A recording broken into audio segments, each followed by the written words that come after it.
요한복음 1장 45절부터 51절까지 말씀. 찾으셨죠? 우리 한 목소리로 라 찾았니? 찾았어? 배우 찾았어? 그래. 자, 같이 읽어봅시다. 45절부터 시작. 빌립이 나다나엘을 찾아 이르되 모세가 율법에 기록하였고 여러 선지자가 기록한 그 일을 우리가 만났으니 요셉의 아들 나사렛 예수니라. 나다나엘이 이르되 나사렛에서 무슨 선한 것이 날 수 있느냐? 빌립이 이르되 와서 보라 하니라. 예수께서 나다나엘이 자기에게 오는 것을 보시고 그를 가리켜 이르시되 보라, 이는 참으로 이스라엘 사람이라. 그 속에 간사한 것이 없도다. 나다나엘이 이르되 어떻게 나를 아시나이까? 예수께서 대답하여 이르시되 빌립이 너를 부르기 전에 내가 무화과 나무 아래에 있을 때 보았노라. 나다나엘이 대답하되 랍비여, 당신은 하나님의 아들이시오. 당신은 이스라엘의 아멘. 49절까지입니다. 할렐루야. 아니, 지난주에 꽉 차 계셨던 분들은 다 어디 가신 거죠? 이상하다. 저는 다 이번 주부터 우리 교회 오실 줄 알았는데 저만의 생각이었거든요. 지난주에 저희 예배당에, 그러니까 예배실에 이제 몇 분 정도 들어오나도 좀 봤거든요. 그랬더니 이제 모자실까지 꽉 채우니까 아내랑 이렇게 생각했을 때 한 130명 정도, 한 130에서 한 140분 정도는 앉을 수 있다는 결론을 내렸어요. 의자 이렇게 깔고 뒤에도 깔고 모자실에도 한 10명 들어가고. 그러니까 이제 우리 교회 적정 인원은 한 140명 정도가 되지 않을까. 아주 너무 그때 감격이 너무 많아서 이따가 우리 어제 제가 카톡 보내드린 대로 식사하고 3부 시간에 좀 나눠보도록 하죠. 자, 그리고 우리는 오늘부터 말씀드린 대로 이전으로 돌아갑니다. 자, 우리가 이 시점에서 예수님의 12제자 이름을 한번 외워보도록 하겠습니다. 다 못 외우시죠? 그래서 모세라니 너 모세밖에 몰라. 자, 이 시점에서 그래서 성경은 흐른다라는 노래를 제가 전에 개사에서 말씀드린 거 기억나시나요? 잘 모르시죠? 그래서 거기에서 신약 부분만 제가 가사를 다시 써왔어요. 자, 다현아 이렇게 넘겨주면 돼. 자, 예수님의 12제자 이름 외우자. 자, 제가 기타를 치면서 한번 할 테니까. 그래서 요거 뒷장도 있거든, 다현아. 그렇게 2개 하면은 신약에 나오는 중요한 인물은 우리가 다 알게 되는 좋은 노래예요. 자, 성경을 빛낸 100명의 이름, 100명의 위인들 중에 이제 신약 부분만 합니다. 자, 예수님의 12제자 이름 외우자. 예수님의 12제자 이렇게 하는 거예요. 다 아시죠? 우리 학생들도 알죠? 그치? 알지? 태호야 알지? 이 노래. 그치? 당군 할아버지가 그 노래 똑같은 거야. 자, 다 외우지 너? 봐, 이럴 줄 알았어. 애들 다 외우거든요. 한국을 빛낸 100명의 위인들. 삼천군녀 의장들하고 막 그래요. 자, 예수님의 12제자 합니다. 하나, 둘, 셋, 넷. 예수님의 12제자 이름 외우자. 열혈제자 베드로 형제 안드레, 사랑의 사도 요한 형제 야고보, 알페오 아들 야고보, 다데오 유다, 열심당 시몬 세리장 마태, 의심하지 마 도마, 빌립과 바돌롬의 좋은 친구지, 가룟 유다 배신자, 최초 순교 스데반, 사도 바울 전도왕, 바나바와 실라, 디모데와 디도, 성경은 흐른다. 후렴만. 하나님과 함께한 참 믿음의 영웅들, 그들 뒤를 따라 예수님을 향해 우리도 달린다. 아멘. 아멘. 자, 예수님을 따라라고 했어요? 예수님을 향했는데 예수님과 함께도 괜찮네요. 제가 여기 가사를 바꾸겠습니다. 잘못 친 건데. 자, 우리 다시 한번. 이거 앞으로 매주 할 거예요. 매주. 핸드폰에 올려달라고? 그래. 생각해 볼게. 야, 동영상. 요새 동영상이 있으니까 좋아요. 자, 예수님의 12제자. 이거 한번 딱 외워집니다. 잠깐 설명을 해볼까요? 자, 노란색이 사람 이름이에요. 열혈제자. 자, 베드로는 피가 끓는 열혈제자니까 열혈제자 베드로. 그의 형제 안드레. 다음에 요한의 별명은 사랑의 사도죠. 사랑의 사도 요한. 그의 형제가 야고보입니다. 야고보가 한 명 더 있어서 그 구분을 잘 못합니다. 그래서 큰 야고보, 작은 야고보라고도 하는데 그 야고보, 두 번째 야고보는 작은 야고보는 유명하진 않아요. 근데 알페오라는 사람의 아들이다라는 것만 성경이 있어요. 그래서 알페오의 아들 야고보. 그 다음에 다데오, 유다. 다데오, 유다. 그러니까 유다라는 사람인데 다른 데는 다데오라고 나와서 둘이 이름이 같은 사람이에요. 다데오라는 사람이 또 유다라는 사람입니다. 다음에 열심당 시몬. 시몬은 시몬 베드로의 베드로 그 시몬이 아니죠. 그냥 시몬인데 젤로 땅. 그래서 혁명을 일으켜서 로마를 무찌르자고 주장했던 그 열심당원이라는 시몬이 있었습니다. 이게 이름이 비슷한 사람이 너무 많아서 힘들어요. 그러니까 시몬 베드로 아닙니다. 다음에 마태가 있는데 세리장이었던 마태. 마태복음을 쓴 그 마태이기도 하고요. 마태의 다른 이름이 있습니다. 레위입니다. 레위. 어떤 성경에서는 레위라고도 말해요. 그러니까 예수님 제자가 이름이 막 여러 개를 그 당시에 많이 썼기 때문에요. 다음에 요거는 제가 굉장히 심혈을 기울여서 쓴 가사입니다. 운을 맞췄습니다. 의심하지 마 도마. 굉장히 신경 쓴 가사입니다. 이 가사는 제가 심혈을 기울여서 의심하지 마 도마. 딱 이렇게 입에 딱 달라붙는 의심하지 마 도마고요. 다음에 빌립과 바돌로메는 좋은 친구로 나옵니다. 그런데 오늘 성경 우리가 읽은 데는 바돌로메가 안 나오죠. 누가 나옵니까 대신에? 나다나엘. 이게 같은 사람입니다. 바돌로메랑 나다나엘이 같은 사람이에요. 근데 바돌로메의 뜻이 뭐냐면 돌로메의 아들이라는 뜻입니다. 바돌로메라는 이름이 돌로메의 아들이라는 뜻이에요. 그래서 아마 나다나엘이 돌로메의 아들이었나 보다 이렇게 많이 그냥 생각을 합니다. 그래서 저는 바성달이 되는 거죠. 바성달. 저는 장형기지만 바성달이 되는 거예요. 바성달. 자, 그래서 빌립과 바돌로메는 둘이 오늘도 우리가 보겠지만 좋은 친구라서 이렇게 하고 배신자는 가룟 유다. 예수님의 12제자예요. 자, 이해가 되시죠? 뭐 다음 장 한번 볼까요? 다음 장은 우리가 다 아니까요. 최초로 순교한 사람 스데반, 사도 바울은 전도왕이고 다음에 이제 사도행전에 나오는 바나바와 실라. 바울과 함께 1차 전도 여행을 갔던 사람은 바나바. 다음에 2차 전도 여행을 갔던 사람은 실라.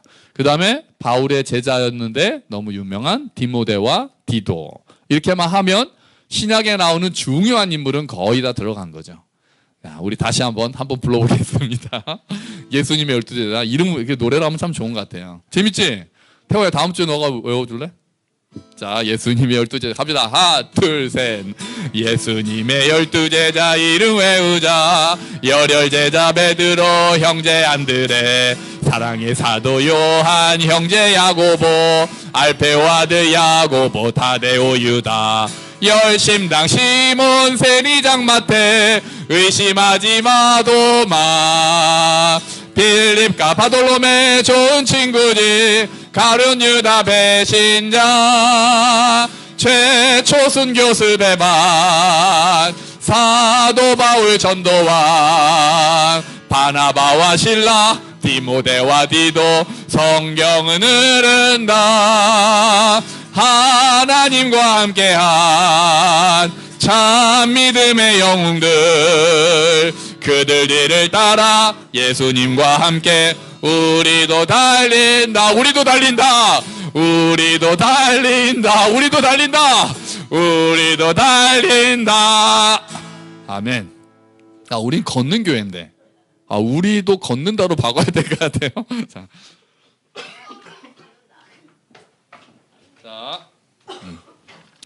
자, 이게 곡도 제가 만들었으면 저작권 등록을 할 텐데 곡을 딴 거에다 가사만 붙인 거라서 제가 저작권 등록은 못하고 오히려 저작권 신고가 들어오면 벌금을 낼 수도 있어요. 그래서 조심해야 돼요, 우리는. 자, 일단 우리 매주 예수님의 제자들에 대해서 할 때 이렇게 계속 한번 볼게요.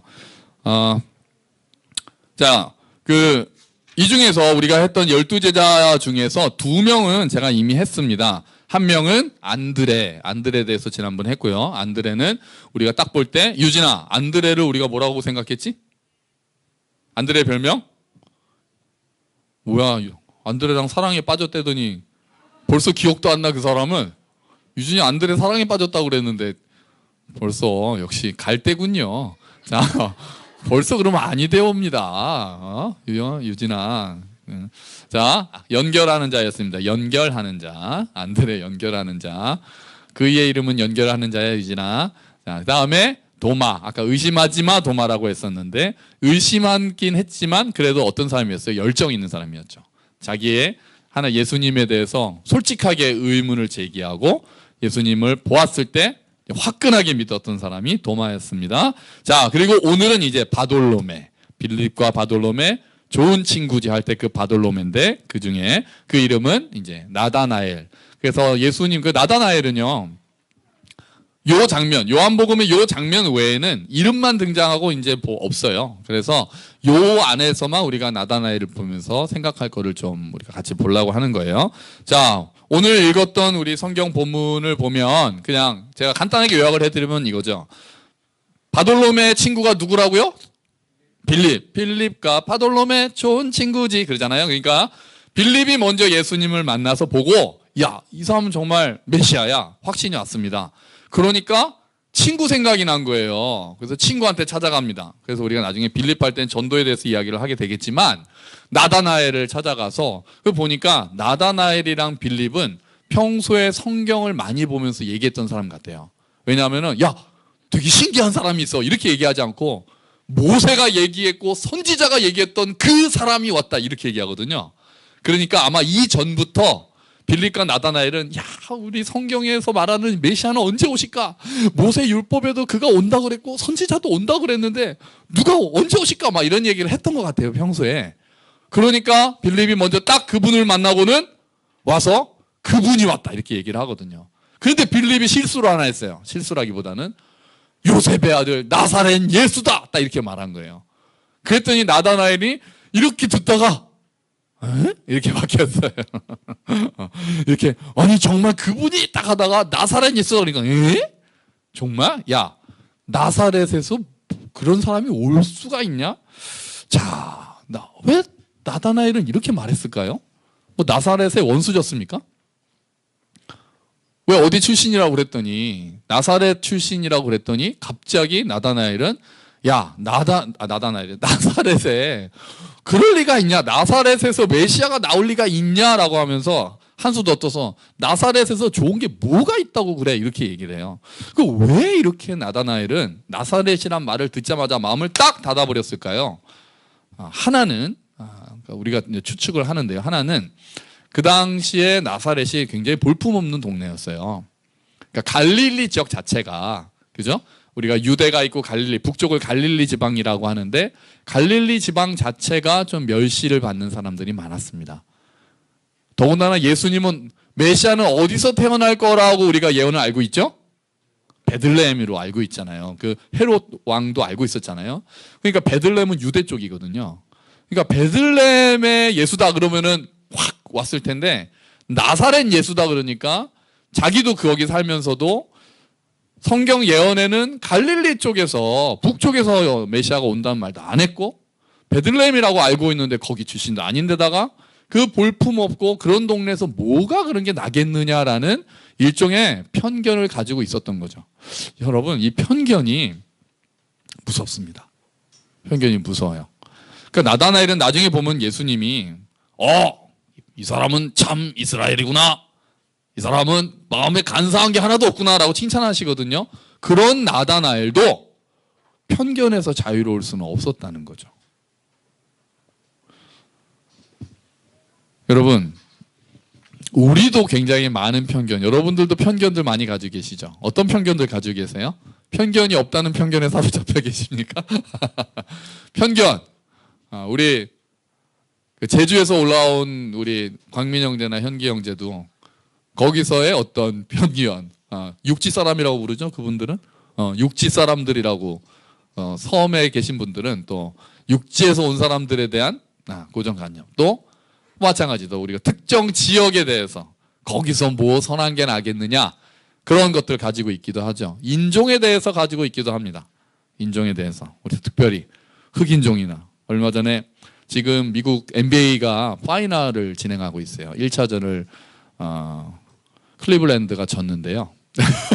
거기서 그 현재 미국에서 연봉을 제일 많이 받는 선수 중에 하나가 르브론 제임스라는 선수예요. 마이클 조던의 뒤를 잇는 별명이 킹입니다. 근데 며칠 전에 그 친구가 미국에서 흑인으로 사는 것은 힘든 거라고 말을 한 거예요.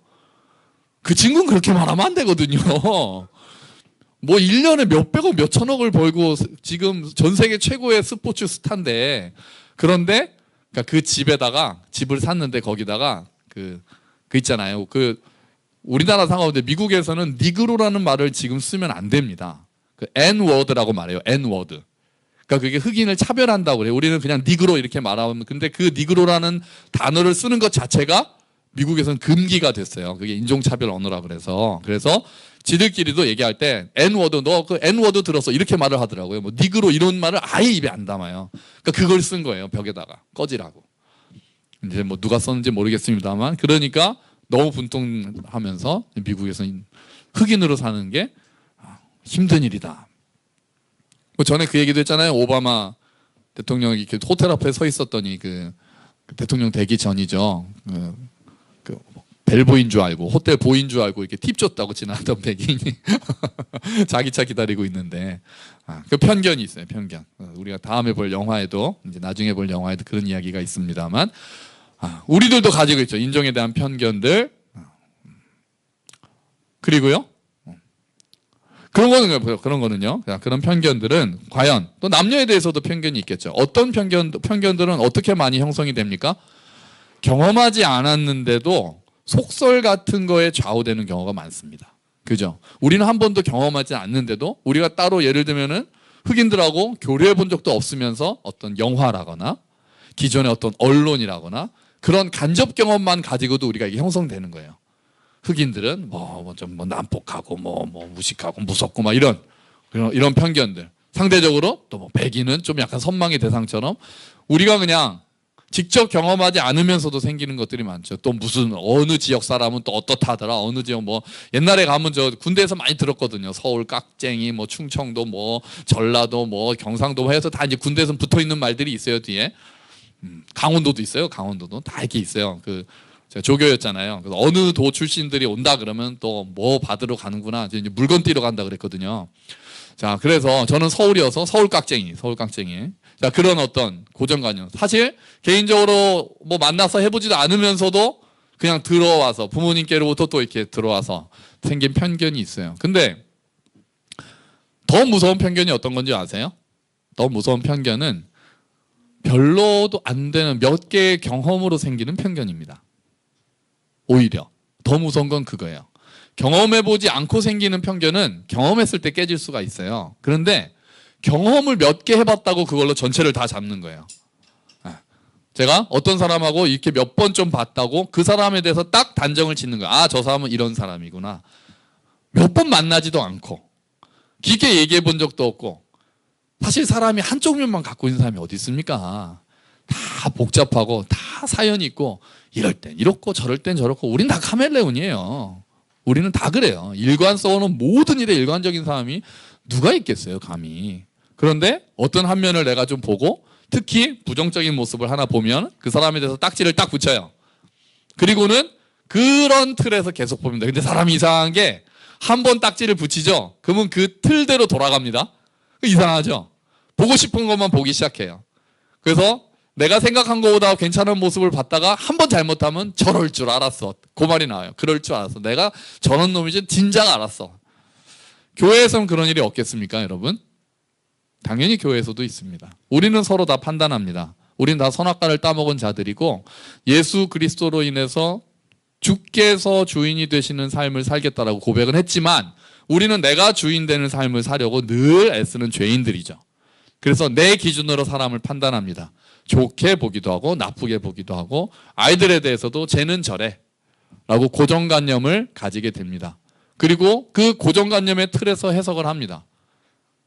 그게 어떻게 벗어나면은 바뀔 수도 있구나 생각하기보다는 의심을 하죠. 그리고 다시 내가 알고 있던 모습이 나오면 그럴 줄 알았다니까. 그때 그거 다 사기였어. 이렇게 생각하는 경우가 너무 많습니다. 여러분, 그런데 교회는요. 교회는 어떤 곳입니까? 교회는 내 중심이 아니라 하나님 중심으로 보는 것을 훈련하는 곳입니다. 내가 판단자의 자리에 서서, 내가 판단하는 자리에 서서 다른 사람, 저 사람은 이런 사람, 저 사람은 이런 사람, 저 사람은 이런 사람, 그리고 평가를 하고 판단을 내리고 거기서 끝나는 게 아니라 하나님 중심으로 보시면 저 사람은 어떤 사람인가를 보는 곳이, 그런 것을 배워야 하는 곳이 교회입니다. 나는 저 사람을 이렇게 보지만 하나님은 저 사람을 어떻게 보실까? 라는 것을 계속해서 생각하고 훈련해야 되는 것이 교회란 말이에요. 다른 사람의 변화 가능성을 믿어주는 곳이 교회입니다. 사람은 안 변해. 안 변하죠. 잘 안 변합니다. 압니다. 그런데 잘 안 변하는 거나 안 변하는 거는 다르잖아요. 그래서 좀 잘해보겠다고, 좀 바뀌어 보겠다라고 고민하고 기도하고 몸부림치는 사람들의 어떤 모습을 금방 그게 사라진다고, 조금 약해졌다고 해서 역시라고 딱지를 붙이고 사람은 안 변해라는 마음을 딱 굳게 가지고 있는 것은 그리스도를 주로 아는 자들이 하면 안 되는 일입니다. 그리고 복음을 안 믿는 거죠. 복음의 능력을. 사람의 기질이나 성향 같은 게 쉽게 바뀌지 않는다는 건 잘 압니다. 복음도 강하지만 우리의 죄성도 굉장히 강하니까요. 하지만 그 가능성을 차단한 채로 교회에 와서 앉아서 나도 모르게 여러 사람들을 평가하고 있고 판단하고 있고 그 사람은 안 변할 거라고 우리가 포기를 하는 것은 하나님과는 전혀 관계없는 일이죠. 하나님이 우리를 포기하셨으면 우리는 이 자리에 나올 수 없습니다. 하나님이 우리를 포기하지 않으셨기 때문에 우리가 이 자리에 나와서 예배드릴 수 있는 거예요. 그런데 우리가 왜 다른 사람을 그렇게 쉽게 포기합니까? 여러분, 다른 사람들의 변화 가능성을 믿어주십시오. 아니, 하나님께서 하시면 하실 수 있다는 사실을 우리 함께 믿읍시다. 어떤 사람에 대해서 쉽게 판단하지 말자고요. 교회 안에서도 예수님 믿는다고 하면서도 내 마음에 안 드는 모습을 누군가 가지고 있겠죠. 당연히. 어떻게 모든 사람이 다 내 마음에 맞겠습니까? 하지만 그 사람이 변화할 수 있고 내가 먼저 바뀔 수 있다는 것을 믿자고요. 그리고 그걸 위해서 기도하자고요. 참 이스라엘 사람이고 속에는 간사한 것이 없다라는 칭찬을 받은 나다나엘조차 나사렛이라는 말을 듣는 순간 마음이 다쳐서 예수님을 편견을 가지고 보기 시작했단 말이에요. 우리 안에는 심지어 그럼 더더욱이나 우리 안에는 이미 많은 편견들이 형성이 돼 있을 거란 말이에요. 그런데 우리가 진리를 알지니 진리가 너희를 자유케 한다는 것에는 편견으로부터의 자유도 포함되는 거예요. 다른 사람의 가능성을 믿어주고 다른 사람의 변화 가능성을 믿어주고, 아니 그렇게 사람을 변화시키실 수 있는 하나님을 우리가 믿고 또한 우리도 그를 좋은 면으로 보려고 노력하고 속는 한이 있어도 속아주는 곳이, 알면서 속아주는 곳이 교회가 돼야 되는 거예요. 그거를 훈련해야 되는 거예요. 내 중심이 아니라 하나님 중심으로 사람들을 보려고 하는, 예수님이 내가 저 사람을 위해 죽었다라는 말씀을 내가 듣는다면 내가 함부로 그를 미워하거나 판단할 자유가 없어지는 거죠. 나를 위해 죽으신 예수님이 저 사람을 위해서도 죽으셨으니까요. 그래서 우리는 더 용서하는 자가 될 수밖에 없는 거예요. 관용하는 자가 되고 포용하는 자가 되는 것이 맞는 거죠. 그게 하나님의 마음이니까요.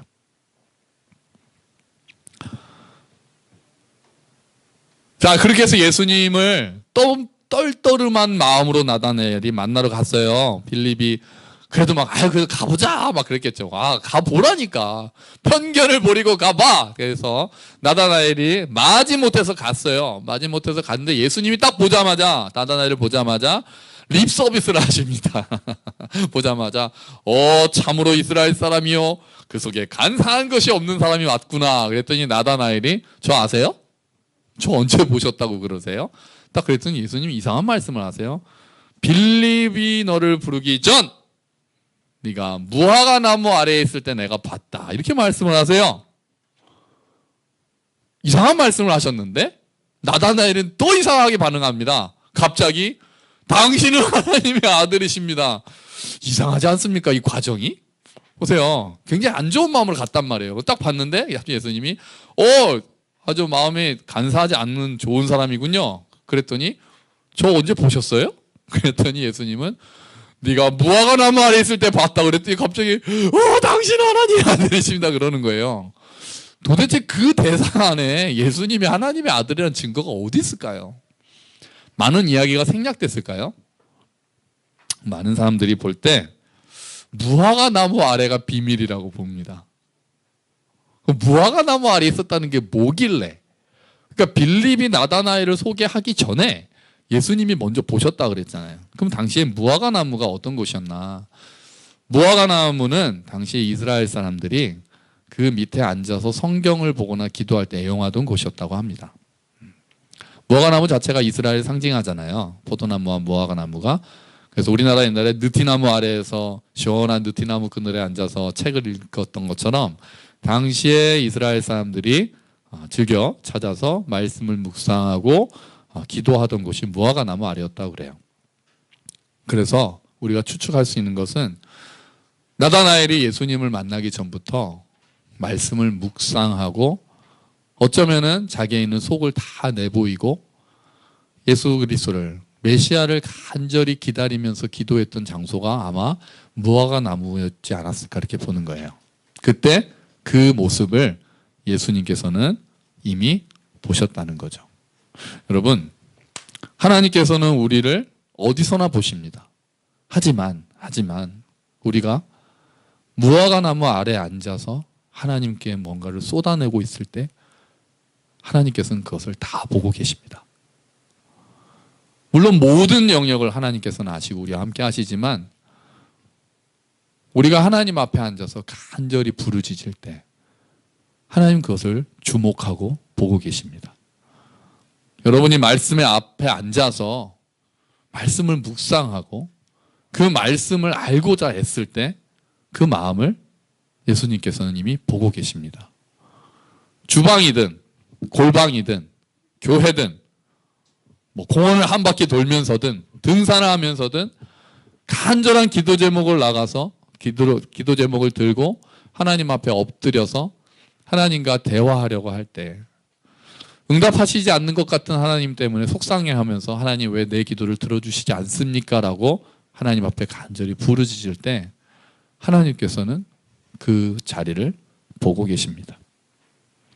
그래서 우리는 그 말씀을 믿고 나아가는 거예요. 나다나엘이 아마도 말씀을 묵상하며 메시아를 기다리고 있던 그 무화과 나무 아래에 있을 때 아직 나다나엘이 예수를 만나기도 전에 예수님께서는 그 나다나엘을 먼저 보고 계셨습니다. 그리고는 그가 왔을 때 기뻐 맞이하셨어요. 간절한 마음으로 하나님을 구할 때 오늘 같은 장면을 보면 심지어는 예수님을 알지 못하는 자들이 뭔가 간절한 마음으로 엎드려 있을 때 이미 어쩌면 하나님께서는 그 모습을 보고 계시는 거죠.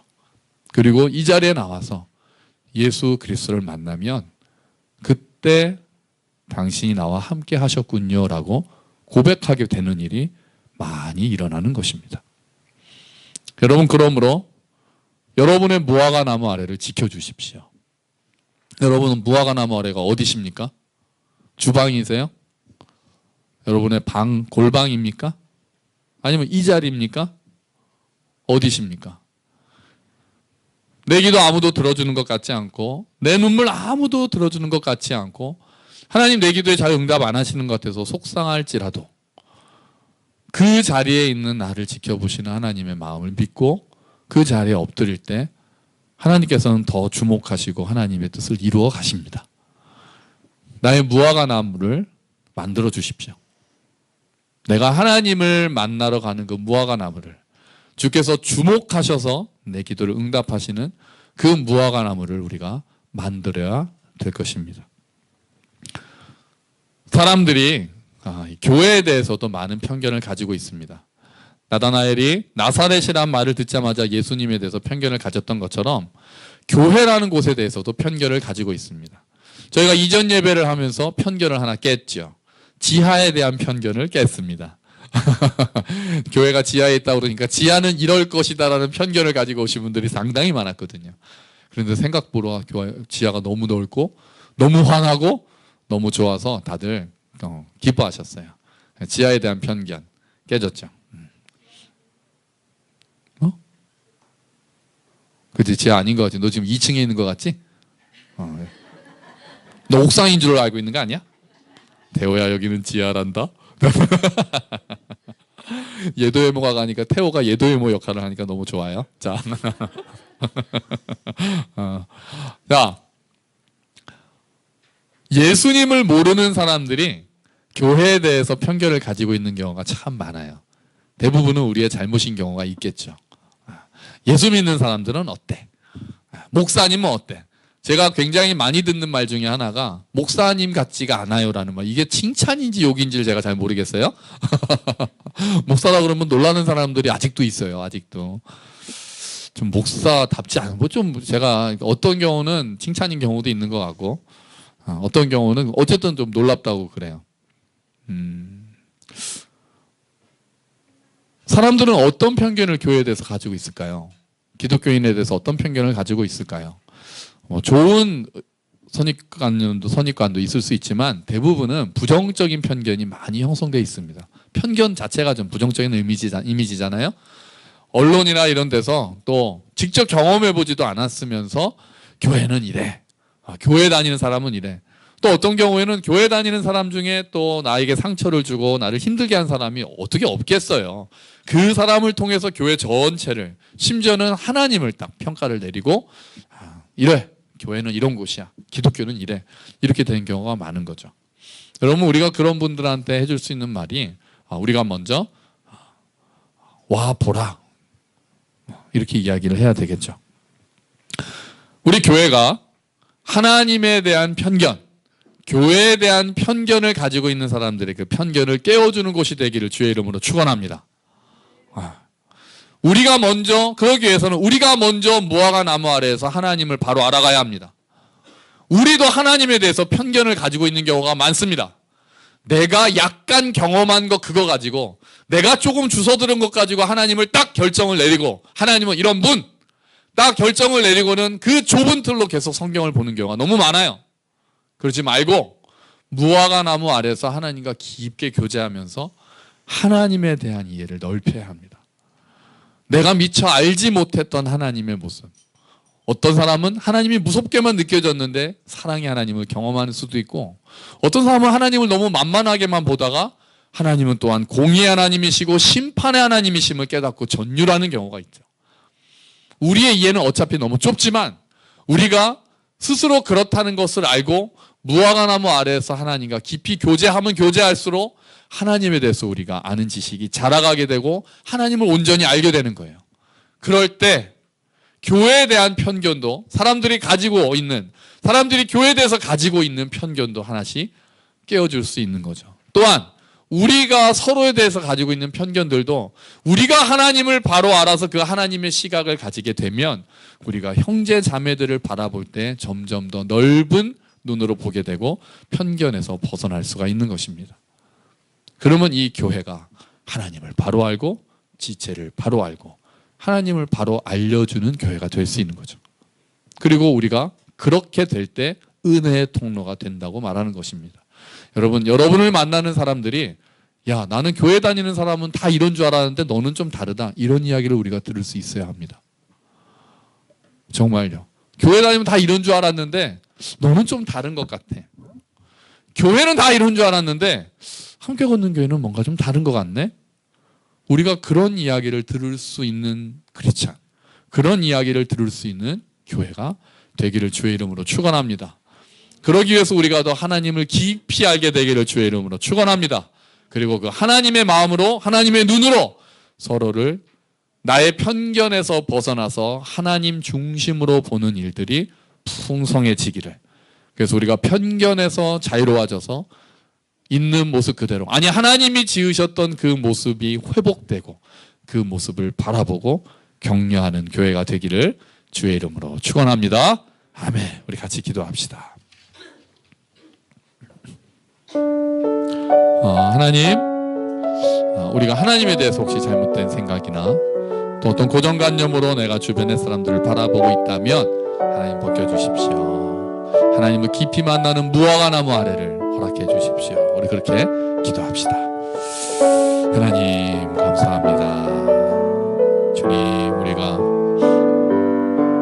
편견에 사로잡혀서 함부로 판단하지 않도록 주님 도와주시옵소서. 오 주님, 우리가 먼저 무화과 나무 아래에서 하나님을 깊이 알게 되기를 원합니다. 예수 그리스도를 만나기를 원합니다. 주님, 또한 우리가 서로 편견을 버리고 바라봐주고 그 안에 있는 가능성을 보아주고 잠재력을 보아주고 긍정을 보아주는 그런 자들이 되기를 원합니다. 하나님, 또한 우리가 하나님을 더 사랑하고 예수를 사랑해서 하나님에 대한 편견을 깨주는 자들이 되기를 원합니다. 아버지, 은혜를 베풀어 주시고 하나님 도와주셔서 우리 가운데 임하는 하나님의 크신 은혜를 함께 나누는 교회, 그런 공동체가 되도록 주여 은혜를 더하여 주시옵소서. 오 주님 감사합니다. 모든 것이 하나님의 은혜입니다. 우리를 끝까지 포기하지 않으신 주여, 우리 또한 그 마음으로 가게 하여 주시옵소서. 아멘. 주님 고맙습니다. 하나님, 우리 안에 많은 나만의 생각들이 있어서 하나님을 바라볼 때 또는 지체들을 바라보고 이웃을 바라볼 때 편견에 사로잡혀서 보는 때가 많음을 고백합니다. 하나님, 우리가 먼저 무화과 나무 아래에서 하나님을 깊이 만나기를 원합니다. 우리가 말씀을 묵상할 때, 또 우리가 간절한 기도로 나아갈 때 지켜보시는 하나님, 하나님께서 우리를 지켜보신다는 것을 믿고 또 무화과 나무 아래를 찾아가게 하시고 그곳에서 우리의 모든 마음을 다 쏟아놓을 때 위로하시고 응답하시는 하나님의 은혜를 경험하게 하여 주시옵소서. 또한 우리가 그렇게 하나님을 더욱더 알아감으로 우리 또한 편견에서 자유로워져서 우리가 사람들을 볼 때 내 중심으로 보는 것이 아니라 하나님 중심으로 보고 그 사람의 가능성을 보고 잠재력을 보고 긍정적인 모습을 보면서 하나님의 형상을 회복하는데 서로 도와주는 교회가 될 수 있도록 주님 도와주시옵소서. 특별히 교회에 대한 편견, 하나님에 대한 편견, 기독교인에 대한 편견을 가지고 있는 많은 세상 사람들에게 그 모든 편견에서 자유로워져서 하나님의 선하심을 보고 하나님을 따르는 교회를 보고 그리고 서로를 사랑하는 공동체를 볼 수 있는 그런 모습을 보여주는 교회로 우리가 자라갈 수 있도록 은혜를 베풀어 주시옵소서. 감사합니다. 주님이 모든 말씀 예수 그리스도의 이름으로 기도합니다. 아멘. 우리 함께 걷는 교회 찬양하시면서 봉헌